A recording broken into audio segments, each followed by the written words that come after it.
Selama masih ada santri takzim kepada kiainya, maka kiamat ditunda oleh Allah Subhanahu wa taala. Amin ya rabbal alamin.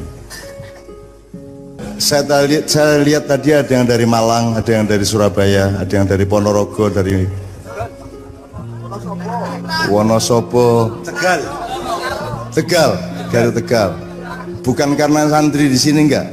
Memang betul-betul dari sana ke sini. Piye Gus, coba Gus. Coba Gus kok Tegal Gus. Kok ngendi-ngendi Gus. Bismillahirrahmanirrahim. Yuk, bismillah saya khusuk kabeh.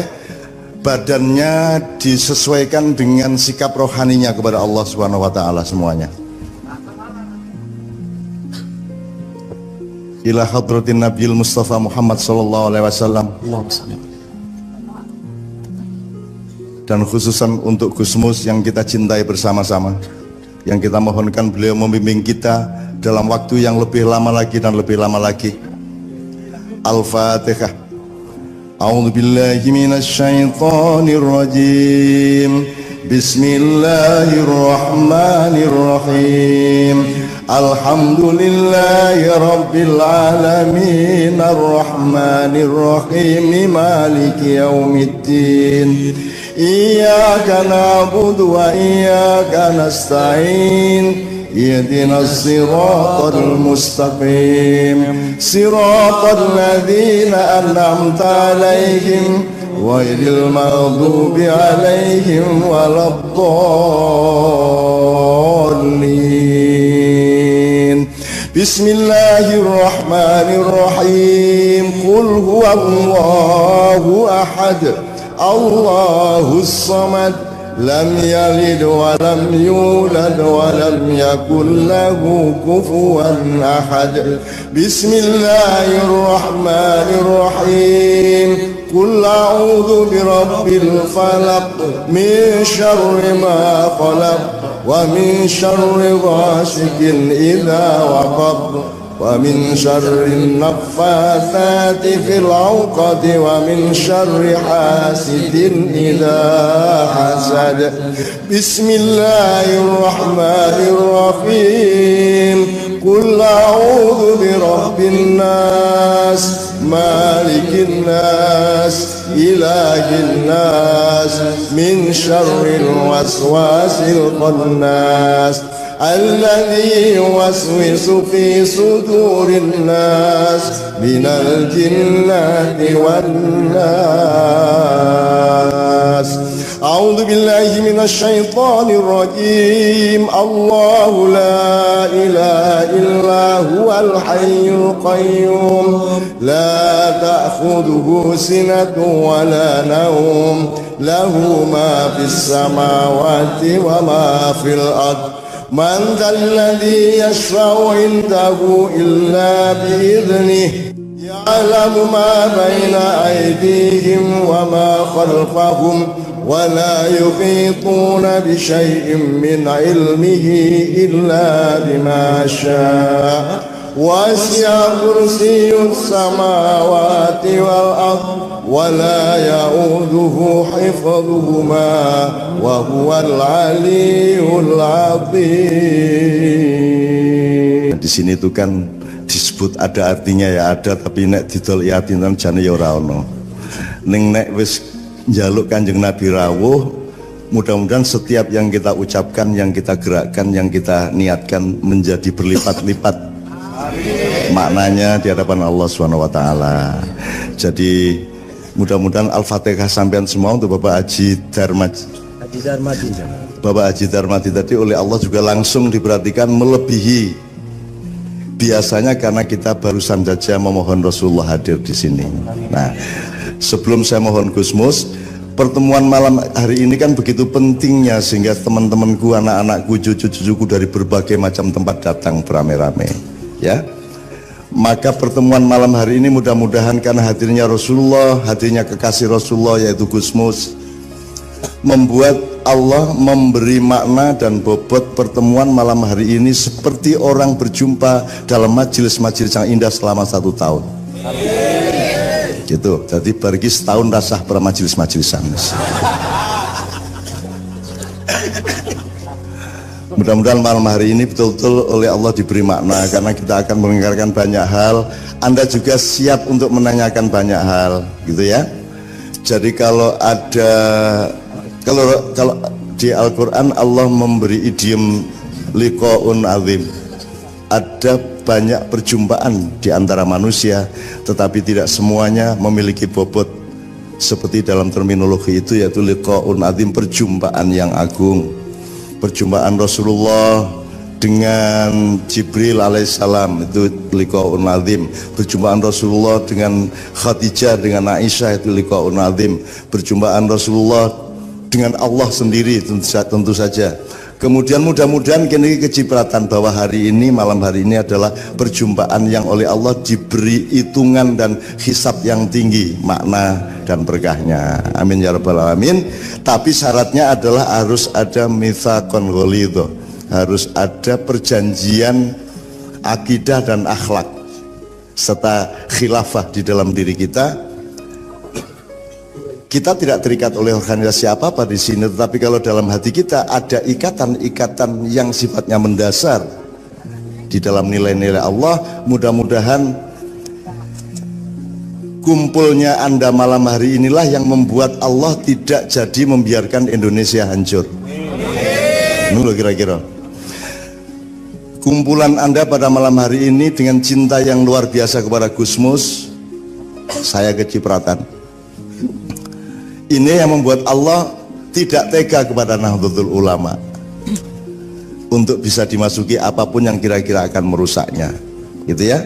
Tidak tega kepada Muhammadiyah, tidak tega kepada apapun saja di Nusantara ini, di Republik Indonesia ini, sehingga Anda nanti pulang ke tempat masing-masing insya Allah diberi amanat oleh Allah.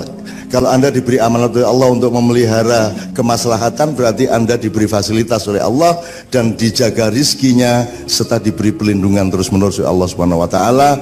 Individu Anda, keluarga Anda, kelompok-kelompok Anda dan masyarakat Anda secara keseluruhan. Amin ya rabbal alamin. Kita tunggu dulu ada pembagian rangsum untuk pengungsi. Ya, kowe ra entuk, kowe gendho-gendho ya ta, kowe golek dhewe ya ta. Nah, ini Mas diselesaikan dulu Mas ya. Ini sudah ada kopinya, belum ada judulnya. Area-area ini nek kopi itu maksudnya khaufiyah gitu guys. Khaufiyah, orang tuh kalau punya khauf sama Allah, hisabnya jelas. Nah, hisabnya jelas guys. Kalau orang tidak punya khaufiyah, kalau khaufiyahnya rendah kepada Allah, maksudnya kopiah itu ora lulus ngarep Gusti Allah, maka dia hisabnya juga kacau. Nah, ini sudah terjadi liqa'un azim antara khaufiyah kupluk kopiah karo Ji Samsu. Mohon maaf, ini Muhammadiyah ya. Ini Muhammadiyah karena ketuanya dulu kan kalau ngerokan Din Samsu Din, nah gitu. Nah, saiki wis sece ya iki. Saiki wis sapa saiki jenenge? Siapa ketuanya sekarang? Haidar Nasir ya. Udah, saya kira sudah tidak ada berhubungan dengan rokok lagi. Kalau dulu kan memang setiap saya ketemu Din Samsudin. Gak ngerokok aku. Ya wis ngono aku dhewe Samsune ngono gitu. Oke. Yo guyon ya Bapak-bapak sekalian, bismillahirrahmanirrahim. Sekarang yuk bismillah ditoto atine, disiapke pikirane, niate dipaske untuk ridho Allah dan untuk kemaslahatan seluruh Indonesia dan dunia. Mudah-mudahan kita ke depan tidak akan mengalami apapun saja yang dikhawatirkan oleh banyak orang. Nanti kita omongkan bareng-bareng. Setelah ini kita sudah punya bahan untuk genahke, memperdalam, memperlebar, dan pulang nanti dengan catatan-catatan yang lebih lebih melebuati. Jadi saya persilakan teman-teman untuk mempersiapkan entah pertanyaan, respon, bantahan atau apapun. Saya mencatat beberapa hal yang nanti kita kalau ada waktu kita konfirmasikan. Jadi ini sebagai murid nyatet, saya tidak akan mengemukakan catatan saya, tapi ada 1-2 hal yang saya harus kemukakan terutama sing terakhir aku diarani sekolah Gusmus ra sekolah ki rada lara ati aku. Asem ya.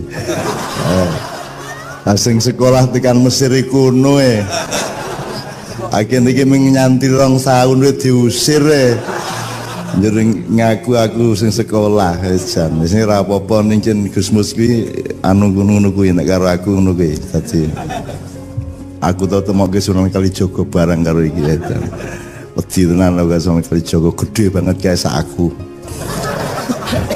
Oke, bismillah Gus. Satu hal ini kita minta selawat Nariyah jenengan nyuwun jelaske bocah-bocah ikan ono sing Muhammadiyah barang sing ora patio biasa selawat Nariyah. Rumangsane Nariyah itu selawat api soalnya nar itu.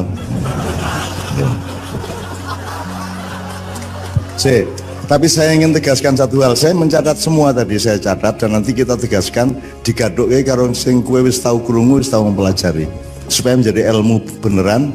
Dan Gus Mustadi dawuh kalau dari mata, dari telinga itu langsung ke hati. Nek wong Jawa kan ngelmu kuwi kelakone kanthi laku. Jadi dari hati, kalau hati dia langsung menggerakkan seluruh badan kita untuk bertindak. Kalau modern dari mata, dari telinga ke otak. Nah otak ini tergantung anunya. Otak ini kan alat saja dari hati. Irodahnya di sini anunya, mesinnya. Jadi nek barat musik di sini prinsipalnya, di sini maestronya. Nah maestro ini misbah ini tidak diolah oleh pendidikan modern. Jadi irodai akhirnya dikuasai bawahnya, perut sama syahwat. Nah akhirnya sininya menjadi dipakai untuk hal-hal yang 32 tahun kayak mau. Gitu. Cuman ada satu hal Gus.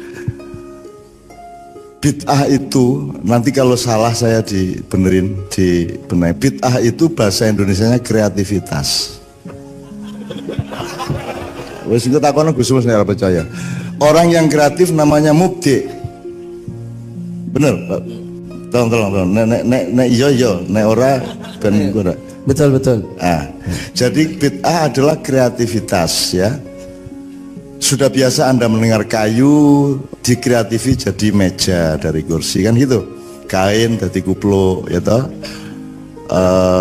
segala sesuatu yang dikreatifi. Jadi sama dengan mushaf itu dulu ndak ada, tapi karena pendahulu kita kreatif untuk mempersiapkan pertemuan umat Islam dengan Al-Quran, maka dibikin mushaf.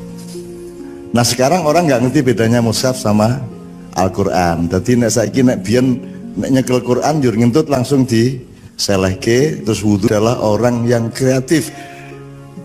Batasannya sederhana, ada sesuatu dalam Islam yang Anda harus kreatif, ada sesuatu yang Anda dilarang kreatif. Kan begitu. Misalnya tata cara sholat, tata cara haji itu tidak boleh dikreatifi. Tapi kalau interpretasi terhadap sholat harus kreatif. Kan begitu. Bahwa Anda ngalani nek sujud ki ngene, apa sebabnya kowe kok ruku, apa sebabnya kok kowe takbiratul ihram, apa sebabnya kudu ana tumakninah sak piturute, itu Anda harus kreatif.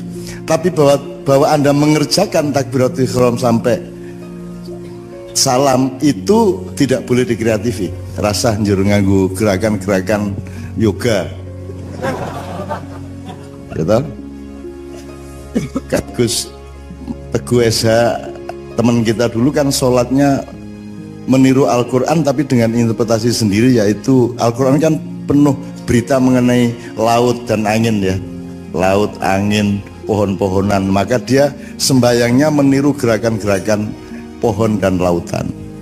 Jadi sak masjid entek nggodheke dhewe kae. Melayu Allahu Akbar, sami Allahul liman hamidah, balik rono, mencolot rono, mencela itu Teguh Esa yang dulu bikin Ali Topan anak jalanan. Jadi sekali lagi Anda jangan segan-segan untuk melakukan bid'ah. Oke? Jelas ya sekarang? Asal tidak di ranah di mana engkau dilarang kreatif, misalnya apa sholat subuh 10. Tapi ada yang saya tidak bisa halangi, yaitu totoan Gus. Totoan ki angel tenan iki. Bal-balan nggo totoan.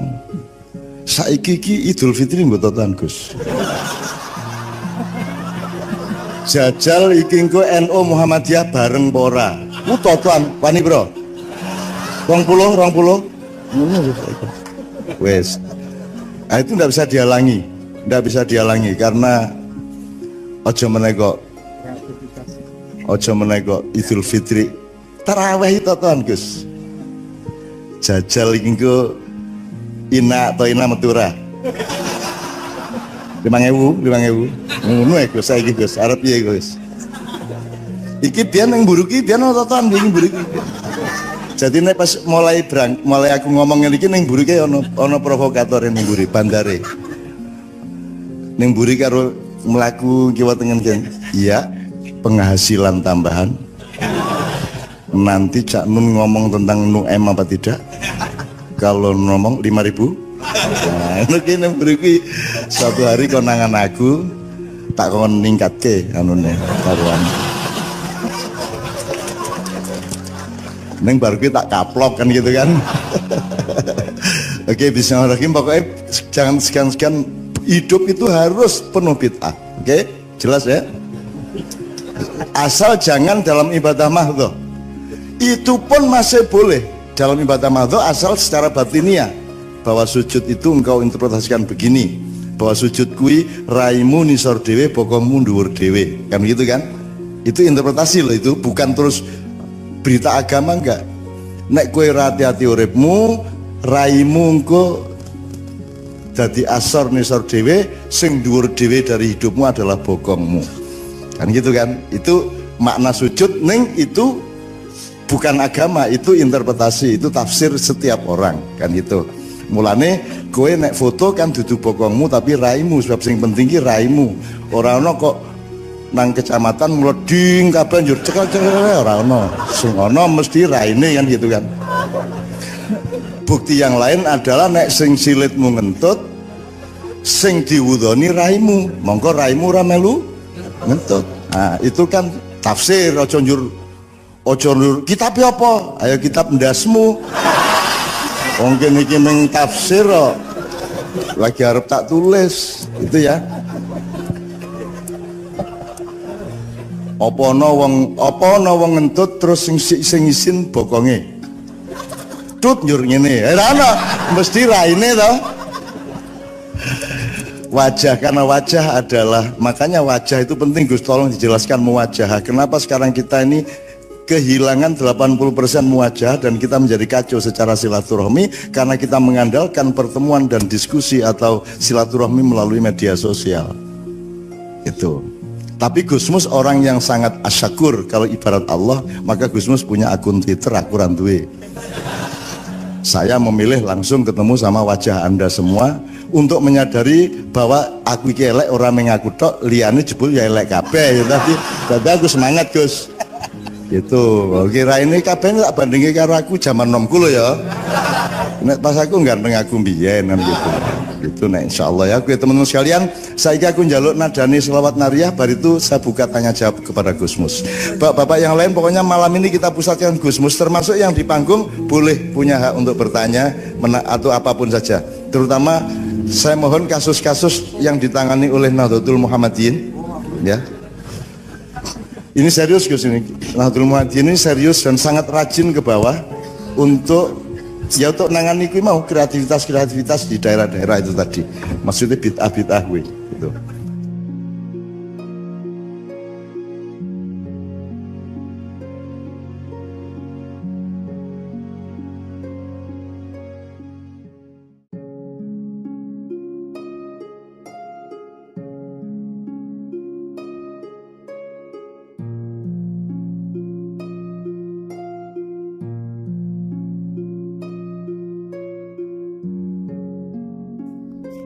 Assalamualaikum warahmatullahi wabarakatuh. Keikhlasan niat. Keikhlasan niat merupakan sumber kebahagiaan yang sejati. Jika niat sudah dibulatkan bahwa segala yang kita lakukan sepenuhnya ditujukan dan dikembalikan kepada Allah, maka segala yang dialami, kemudahan atau kesulitan, keuntungan atau kerugian, kelapangan atau kesempitan, nikmat atau sengsara, sehat atau sakit, akan dihadapi dengan penuh kesyukuran atau kesabaran. Sabda Rasulullah SAW, sungguh mengagumkan keadaan orang mukmin itu, semua urusannya baik, jika dapat nikmat dia bersyukur, dan itu baik baginya. Jika ditimpa musibah dia bersabar, dan itu baik baginya. Mbah Nun selalu mengajak kita untuk tidak lupa belajar pada kearifan-kearifan sejarah bangsa sendiri. Majapahit misalnya bukanlah kerajaan kesatuan yang monolitik, melainkan memiliki dialektika tertentu. Pendekatan atas dialektika ini tampak pada produk budaya yang kita miliki, yakni nasi tumpeng dan nasi ambeng. Pada tumpeng, nasi mengerucut dari dasar menuju satu puncak. Pada ambeng, nasi dihamparkan ditampah, tidak ada puncak, tidak ada dasar. Raja harus tidak melulu tumpeng dan juga tidak terus-terusan ambeng. Ada momentum-momentum tertentu di mana raja harus tumpeng, memimpin rakyatnya dengan tegas,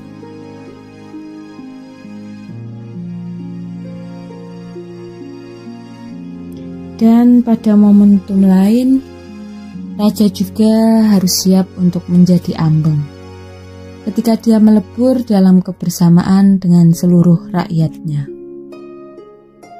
Raja Majapahit tiap 35 hari atau selapan sekali dengan sepenuh hati mengundang kepala daerah dari Thailand,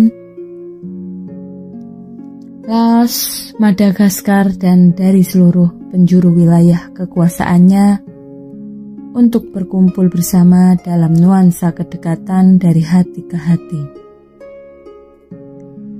Sejarah lokal ini bisa menjadi wacana bagi masa depan Indonesia.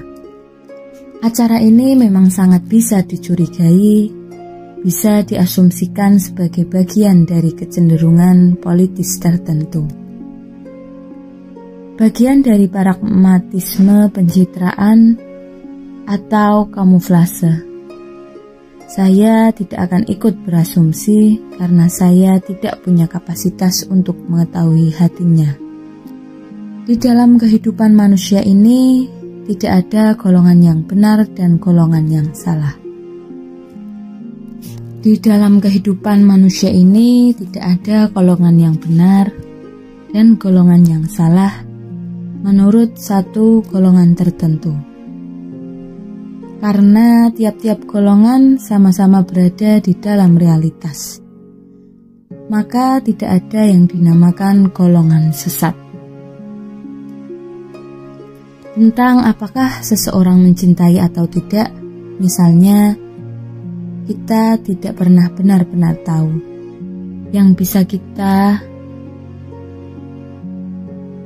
tangkap hanya clue-nya, bukan fakta fisiknya.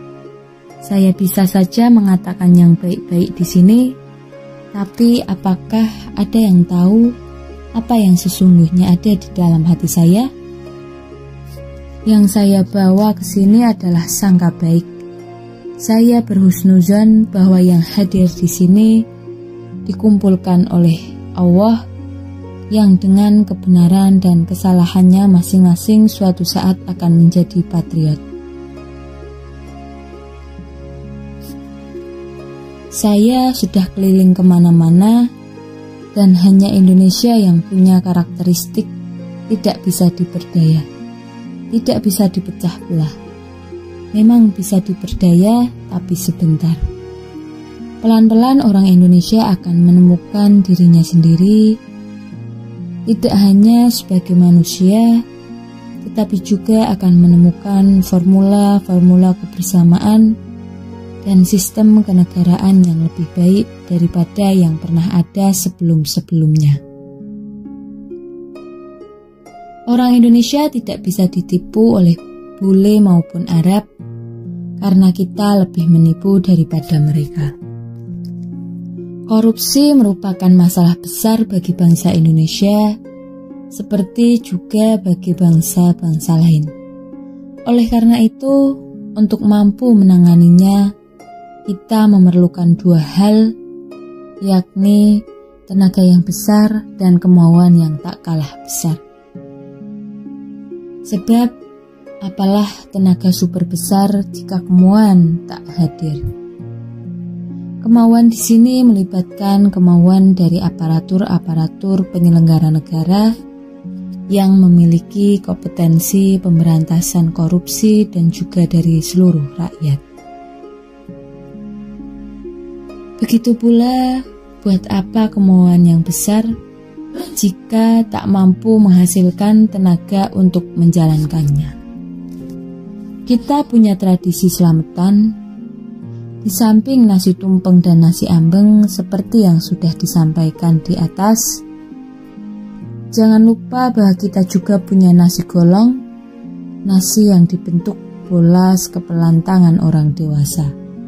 Di samping kepemimpinan dan kebersamaan, kita juga butuh adanya kekompakan, langkah atau sinergi.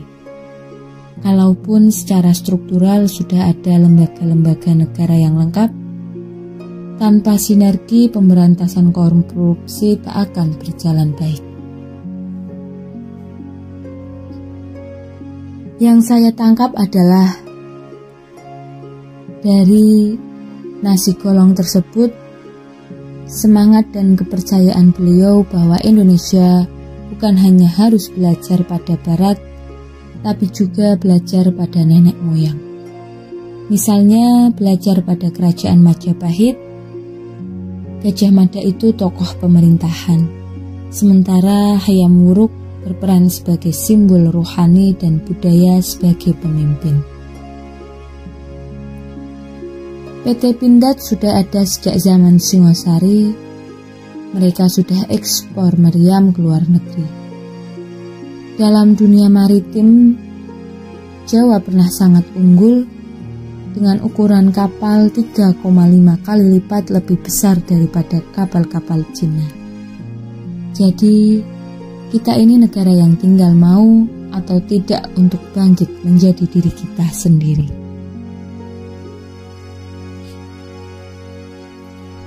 Yang berada di atas panggung sini adalah yang paling bertanggung jawab atas pemberantasan korupsi. Acara sarasehan budaya ini bukan acara formal, bukan pencitraan, melainkan kesempatan bagi kita untuk bicara belak-belakan. Alih-alih membidik logika dalam pemberantasan korupsi, lebih menitik beratkan pada hati. Kalau menuruti jalan logika, besaran gaji yang diterima aparatur negara tak mencukupi sehingga kita ada peluang-peluang untuk korupsi. Hampir mustahil untuk menolaknya, namun ketika hati sudah bicara akan lain pertimbangannya. Doa pada setiap apel pagi untuk senantiasa dianugerahkannya hidayah untuk bisa melayani, untuk bisa menjadi polisi yang anti KKN, merupakan wujud atas upaya menyentuh hati semua pejabat di jajaran kepolisian. Upaya-upaya sudah ditempuh melalui berbagai cara dengan bermacam pendekatan.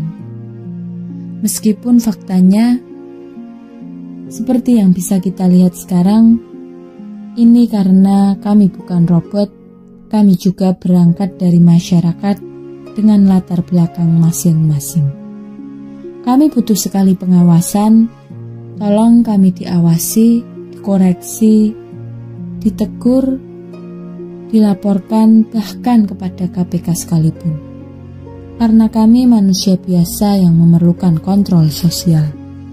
Inilah komitmen kepolisian, jangan ragu-ragu untuk melaporkan siapapun polisi yang berlaku salah. Jangan mau kompromi dengan mereka, jangan mau dipungli. Saya yakin korupsi bisa diberantas. Saya memohon maaf kalau sampai saat ini masih ada polisi brengsek, masih ada polisi korup. Tolong bantu kami untuk mendukung KPK melaksanakan tugasnya.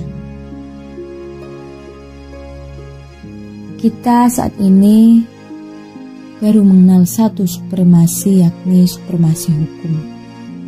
Padahal hukum hanya satu bagian saja. Supremasi hukum itu cara berpikirnya para penegak hukum. Kalau DPR sebagai wakil rakyat, sudut pandangnya adalah supremasi keadilan. Sementara itu, yang berlaku di dalam masyarakat adalah supremasi moral.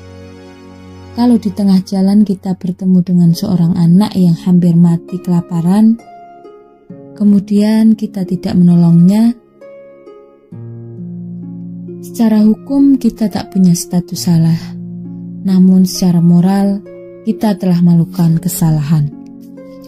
Dulu kita berbicara dengan menggunakan hati.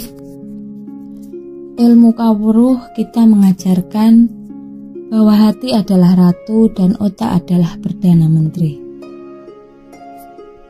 Hari-hari ini begitu kita menjadi modern, kita menggeser posisi otak sebagai presiden.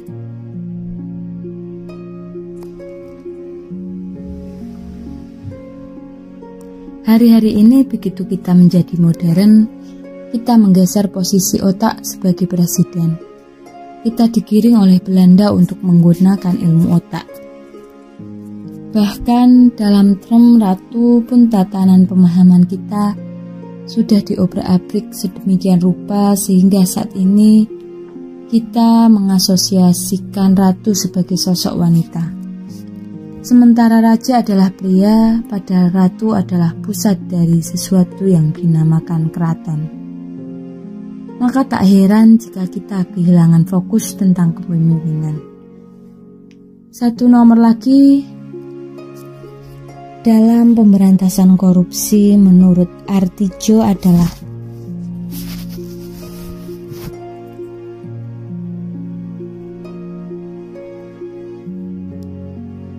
kebersamaan seluruh elemen-elemen negara untuk menegakkan nama baik Indonesia, dan juga gerakan penolakan terhadap imunitas yang mengarah pada status tindak dipidana. Jangan sampai pemberantasan korupsi hanya menyentuh yang di bawah-bawah saja. Kedepannya kita mesti menganut prinsip zero tolerance terhadap tindak korupsi. Soal korupsi sebagai extraordinary crime, Cak Nun menanggapi, itu kan dalam wilayah hukum, sementara itu kalau di dalam wilayah moral, korupsi itu ordinary saja kok. Bahkan sekarang ini ada peningkatan kok, modus korupsi sudah sangat religius istilah-istilahnya.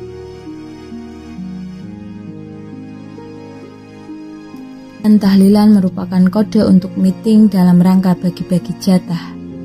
Bahkan informasi dari Pak Samad penyebut tempat meeting sudah lebih halus lagi menggunakan istilah maktab. Jadi kalau kita serius, kata tahlil digunakan untuk rundingan korupsi, itu kan laknat dan pengkhianatan. Tapi di Indonesia dilakukan dengan tenang-tenang, sama Tuhan pun kita berani korupsi. Tulus atau tidak tulus itu tidak penting. Yang penting ada tindakan-tindakan nyata dalam memberantas korupsi. Wassalamualaikum warahmatullahi wabarakatuh.